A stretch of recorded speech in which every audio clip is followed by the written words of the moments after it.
హరి ఓం శ్రీ గురుభ్యో నమః. రెండో అధ్యాయం 15వ శ్లోకం. ఓం యం హీనా వ్యథయం తేథే పురుషం పురుషర్షభ సమదుఃఖ సుఖం ధీరం సోమృతత్వాయ కల్పతే. ఈడ సో అమృతత్వాయ అని పలకాలన్నమాట.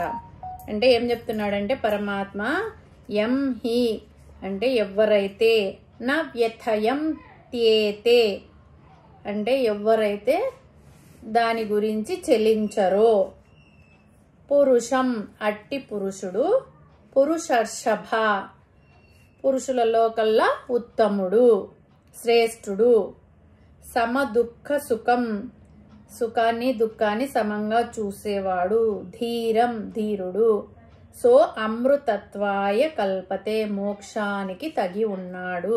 అంటే పరమాత్మ ఏం చెప్తున్నాడంటే సుఖాన్ని దుఃఖాన్ని కానీ సమాన స్థితిలో చూసి దాని గురించి పట్టించుకొని వాడు కలత చెందని వాడు, దాని గురించి కలత చెందని పురుషుడు, పురుషులలోకెల్లా శ్రేష్ఠుడు, పురుషర్షభ అంటే అందరి పురుషులలో కల్లా శ్రేష్ఠుడు, అటువంటి వాడు.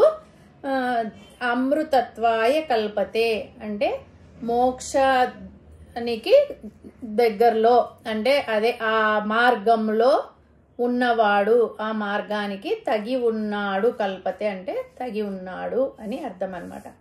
హరి ఓం తస్సత్. హరి ఓం శ్రీ గురుభ్యో నమః.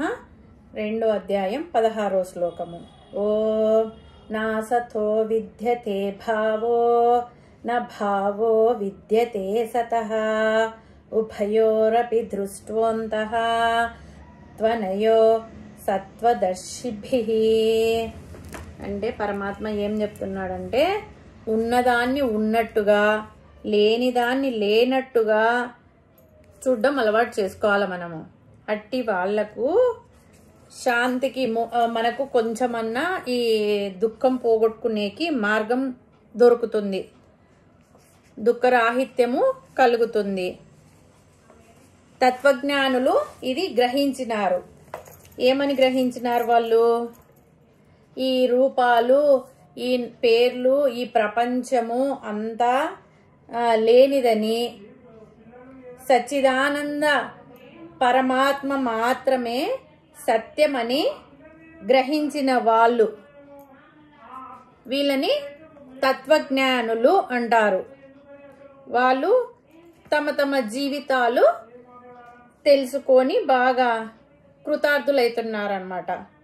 అజ్ఞానులు దీనిని తెలుసుకోలేక సంసారంలో మునిగి దుఃఖానికి ఇదైతున్నారు. ఇది తెలుసుకోవాలి అని చెప్పి పరమాత్మ అంటున్నాడు. హరి ఓం తస్సత్.